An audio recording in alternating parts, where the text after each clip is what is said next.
estrategia del día es traída para vos por bloomberlinia.com.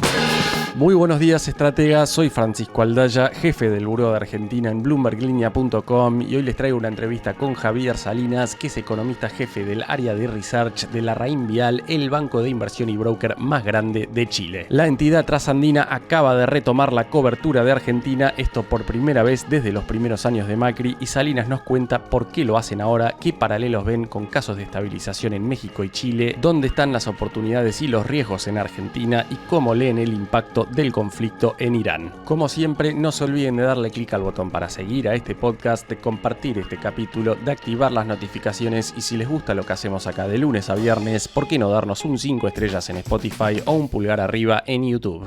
Javier, bienvenido a la Estrategia del Día Argentina y a bloomberlinia.com. Muchísimas gracias por tu tiempo y estar acá con toda nuestra audiencia. No, muchas gracias a ti por la invitación, Francisco. Bueno, es la primera vez que abren un equipo de research enfocado en el mercado argentino en LarrainVial, y más allá de si lo es o no, ¿por qué en este momento, a 2 años de la llegada de Milei al poder? Bueno, esta no es la primera vez que hacemos una incursión haciendo research en la economía y en el mercado argentino. También lo hicimos durante el gobierno de Macri, durante los primeros años. Lamentablemente se tomó la decisión de botar la cobertura. Sin embargo, ahora las condiciones del mercado y el optimismo generalizado debido a las políticas que ha hecho el actual gobierno han sido tales que ignorar lo que está pasando en Argentina es difícil. Entonces, nuestros clientes han estado mostrando interés por lo que sucede en Argentina, primero a nivel macro, también a nivel industria, y eso nos llevó a tomar esta decisión, que creo que es la acertada. A lo mejor me estoy adelantando el cuento, pero creo que es la decisión acertada. ¿Y van a tener gente trabajando desde Buenos Aires o todo concentrado en Santiago? El modelo que tenemos de research es un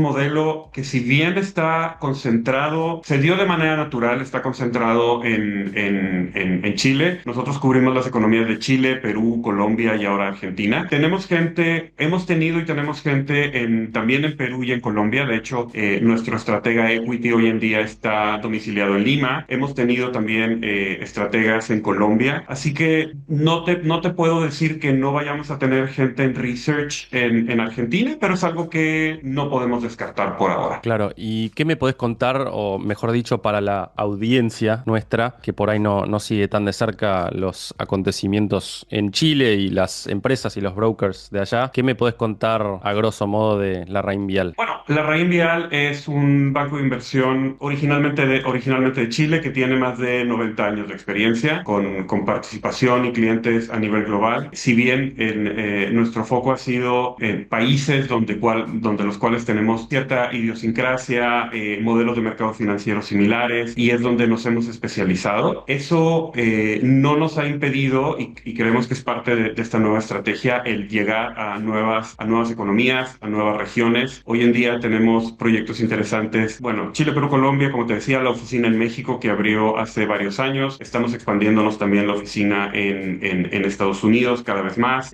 Argentina, como negarlo, Centroamérica, y clientes también en Europa, Asia.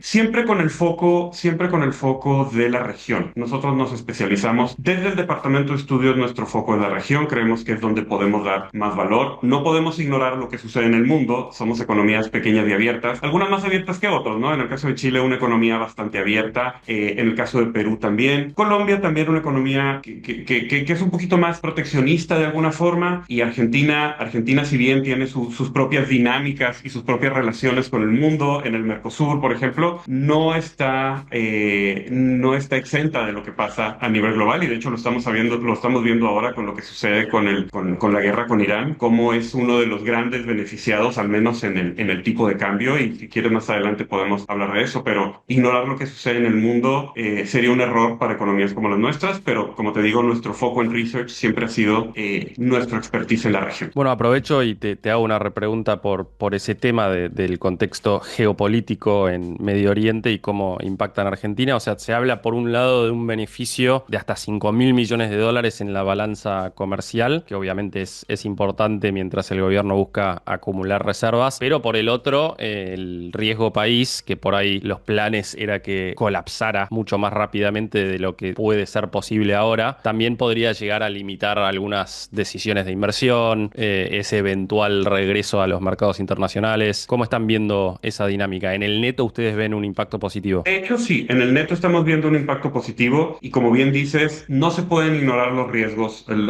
financieros, ¿no? Argentina en este caso está en una situación, te diría, bastante contraria a la que está enfrentando Chile. En la región tenemos a Argentina, a Colombia, a Brasil como exportadores netos de energía. Tenemos a Perú y a México que si bien son importadores netos, son productores ya sea de petróleo o gas. En el caso de Chile, la situación es totalmente contraria. Chile es un país importador neto que de hecho no produce energía. Pero por el otro lado, la solidez fiscal e institucional de Chile hace que en el caso de volatilidad o incertidumbre en los mercados financieros, Chile no se vea tan perjudicado como sí se podrían ver algunos países que tienen una institucionalidad más frágil. No quiero entrar tampoco en los detalles de eso, pero en el caso de Colombia tiene ciertas debilidades fiscales, en el caso de Argentina ni para qué decirlo. Entonces, si bien tenemos este beneficio que creemos que en el neto va a ser positivo de el shock, el alza en el precio de combustibles que beneficia a Argentina, y de hecho hemos visto que ha sido una de las monedas que más se ha apreciado, una de las pocas de hecho que se ha apreciado en este contexto, junto con Colombia, no podemos negar que en caso de que las condiciones financieras internacionales se vuelvan más complejas, los mismos locales puedan tomar la decisión de, digamos, sacar sus dólares y que puedan poner en algún tipo de aprieto al mercado financiero local y por ende al Banco Central y al fisco. Por eso tan importante la acumulación de reservas, ¿no? Que por el momento, Exactamente. pese a estas compras fuertes diarias de dólares, no se estaría dando porque parece que la estrategia por ahora es comprar lo necesario para hacer frente a esos compromisos, ¿no? Exactamente, y creo que seguir acumulando en esta coyuntura creo que ha sido la decisión correcta, porque a nivel internacional uno de los riesgos que se está detectando en Argentina es las espaldas que tiene el Banco Central para enfrentar un shock de tipo de cambio importante, y para eso tu defensa son las reservas internacionales. Particularmente con el historial que tiene Argentina, creo que en este gobierno se han dado las señales relevantes de querer transitar hacia una economía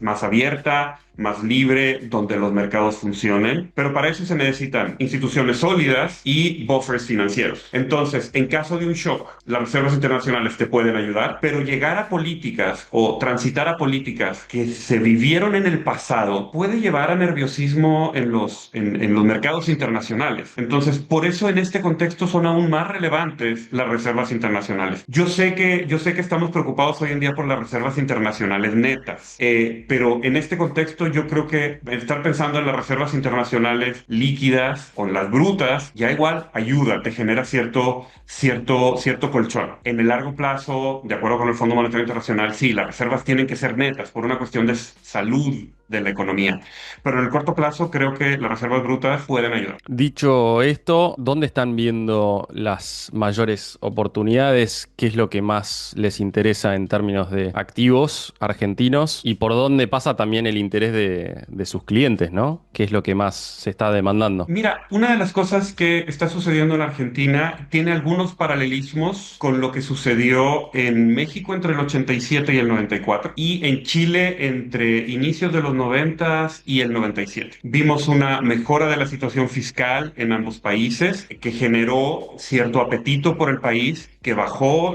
el riesgo país y que generó una apreciación del tipo de cambio real como lo estamos viendo ahora en Argentina. Esta apreciación del tipo de cambio real que ha generado molestia en algunos sectores de Argentina y un debate de si se puede impedir o no, para nosotros es un fenómeno natural que se da cuando las economías están en este proceso de normalización normalización. El tema es qué haces con esos recursos que te llegan, y ahí va tu pregunta de dónde están las oportunidades de inversión. En el caso de México, lo que vimos es que esas reservas, esa entrada de divisas que generó la percepción del tipo de cambio terminó en activos, en inversiones de no transables, en consumo, en inversión. No se generaron suficientes reservas internacionales, no se generó suficiente inversión en los sectores productivos, vimos un déficit en cuenta corriente, vimos un déficit fiscal más hacia adelante y terminamos en 1994 a finales con una crisis importante, la crisis del tequila. En el caso de Chile, lo que vimos fue atracción de inversiones extranjeras,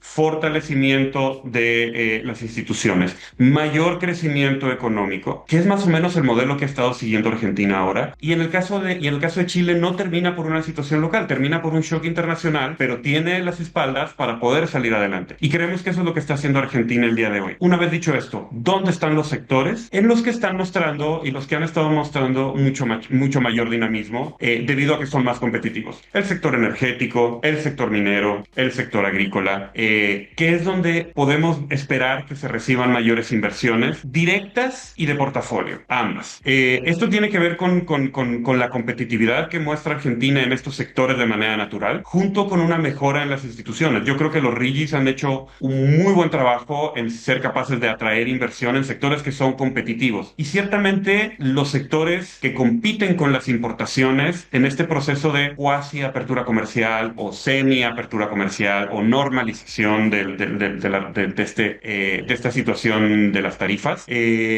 claramente es un sector que hay que monitorear de cerca. Nos llama la atención lo que ha pasado, por ejemplo, con construcción y servicios, porque construcción y servicios, al ser sectores no transables, normalmente se benefician de esta apreciación del tipo de cambio. En el caso de la construcción, claramente tenía un componente de que en los primeros años se disminuyó la inversión pública, pero hacia adelante probablemente vayamos a ver cierta mejora en el sector construcción de la mano con esa atracción en inversiones y con una mejora en los ingresos de las personas. Y eso probablemente haga que en el mediano plazo la construcción también sea un sector que se vuelva bastante interesante. Una vez dicho esto, ¿dónde están los riesgos? Tenemos sectores que están creciendo, tenemos sectores que se están debilitando. La pregunta es, ¿cómo se va a hacer el trasvasije del mercado laboral de un sector a otro? Porque el sector hoy en día que está sufriendo, el de manufactura, es intensivo en mano de obra. Y los sectores que se están beneficiando, la agricultura sí es intensiva en mano de obra, pero minería y energía no tanto. Entonces, hay que ver cómo se va a hacer ese trasvasije a nivel sectorial y a nivel regional también, porque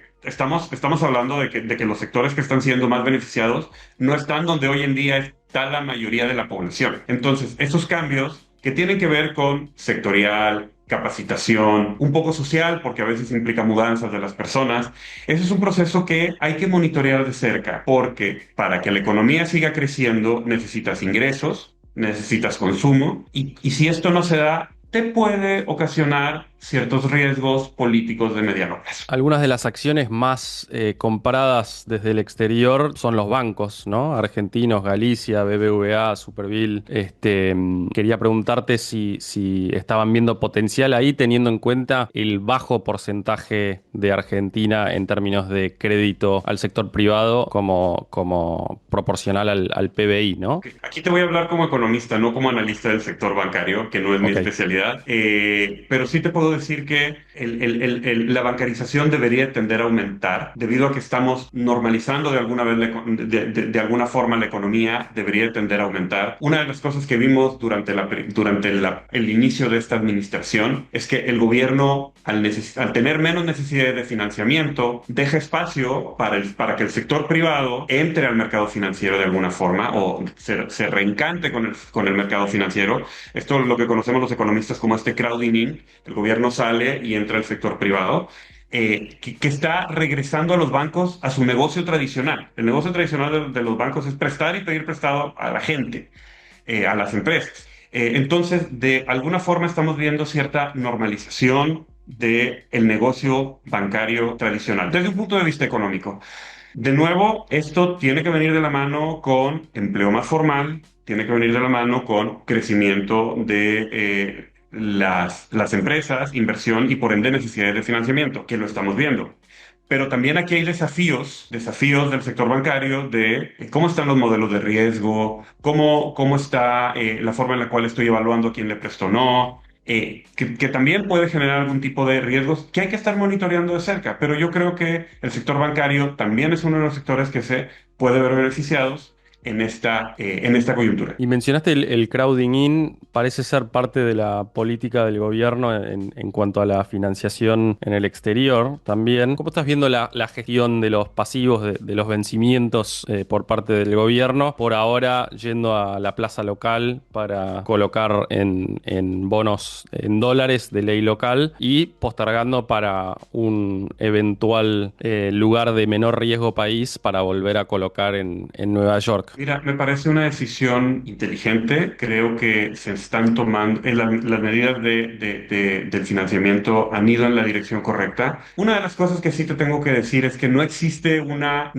fórmula secreta para decir este es el único camino a tomar. Todos los caminos en la economía, el mercado financiero, tienen sus riesgos, tienen sus beneficios y uno trata de hacer los equilibrios para que los riesgos sean los menores, ¿no? Y los costos sean los menores. Pero creo que van bien encaminados. La pared de las elecciones es una pared difícil de pasar, difícil de escalar, y más en los mercados internacionales.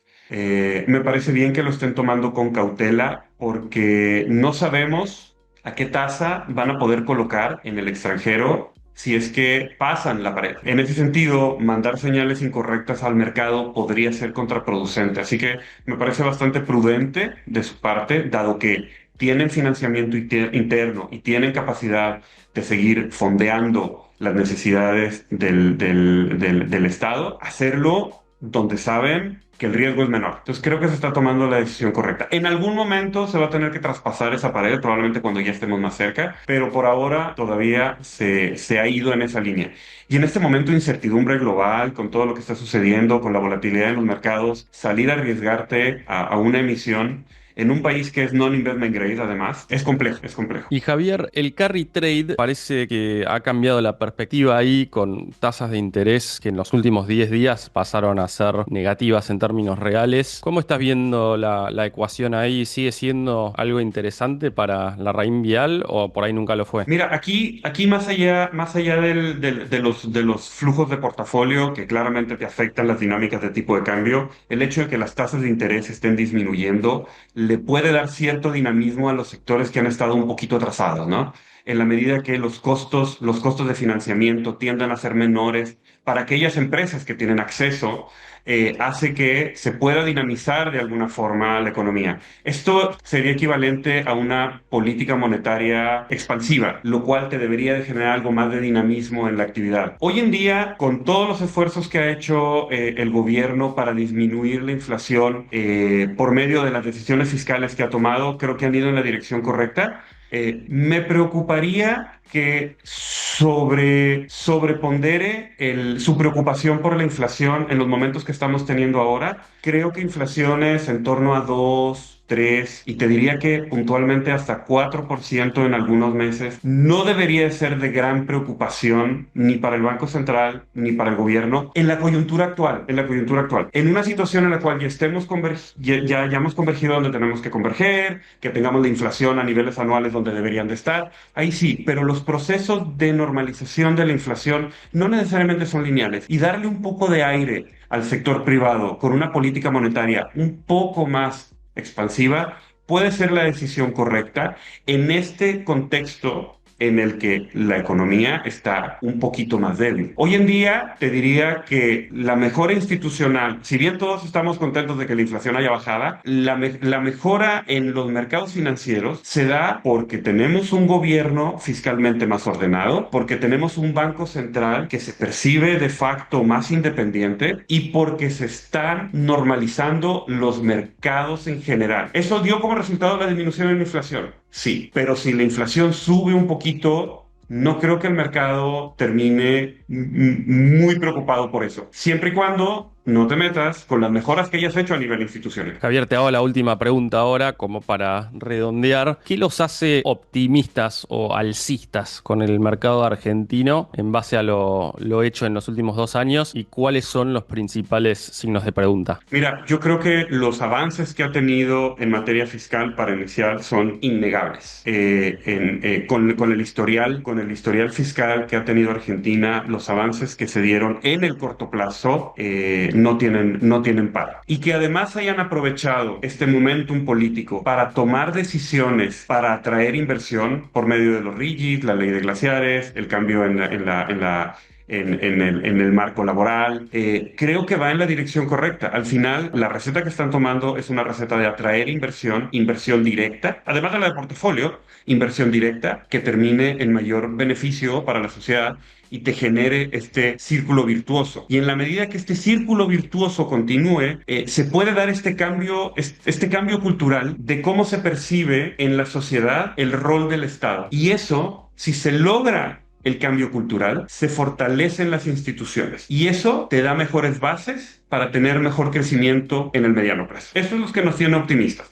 No es un escenario sin riesgo, pero eso por ahora nos tiene optimistas. Javier, si no hay más de tu lado, cerramos acá. Muchísimas gracias por tu tiempo y gracias por estar acá con la audiencia de la Estrategia del Día. No, muchas gracias a ti por la invitación y feliz de estar contigo y tu audiencia.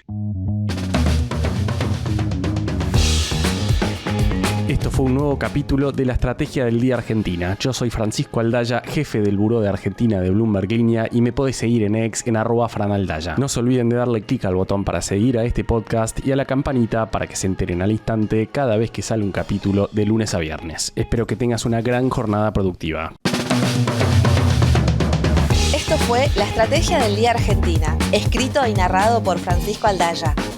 Producido por Arturo Luna y Daniela Hernández. Que tengas un día muy productivo.